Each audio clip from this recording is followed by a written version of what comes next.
Pisces is the most watery sign of the zodiac. Do you know where Pisces is in your birth chart? Because everyone has every zodiac sign within their birth chart. So you have the sign of Pisces somewhere in your birth chart. If you look at it, it's on what we call one of the houses. So once you get to know where Pisces is in your birth chart, that can tell you where you are the most intuitive and compassionate and imaginative in your life. But it can also tell you where you are the most delusional, illusional, escapist, and where you're most self-defeating. So this is the card that represents Pisces in the tarot deck. So you can see here that this is a card of caution and deep waters and creatures coming out. So it's like the shadow area. So Pisces is very much a watery sign, a very illusionary sign, a very compassionate, sensitive sign. So where are you the most sensitive in your birth chart?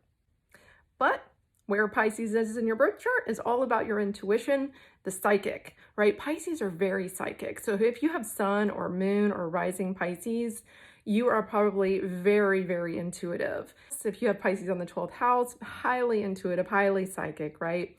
Pisces on the 8th house, especially psychic, on the ascendant.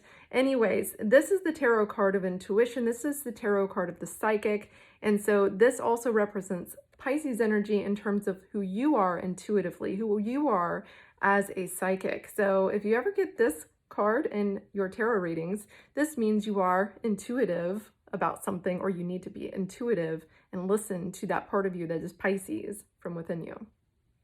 So this is the card that represents the Pisces not paying attention to their intuition. We all have Pisces in our birth chart. It's where you're the most intuitive.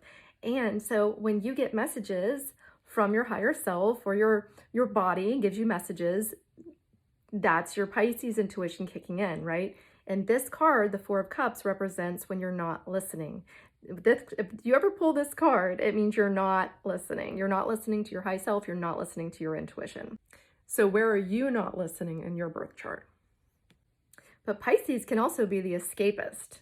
And so the escapist will walk away from their connections and from their things that they, were connected to, because they are dreamy, they are illusionary, they're up in the clouds. And so this sign Pisces, right, is a mutable sign. So it's adaptable, it's flexible, it's go with the flow. It's also a water sign, and water flows, but water's powerful, right?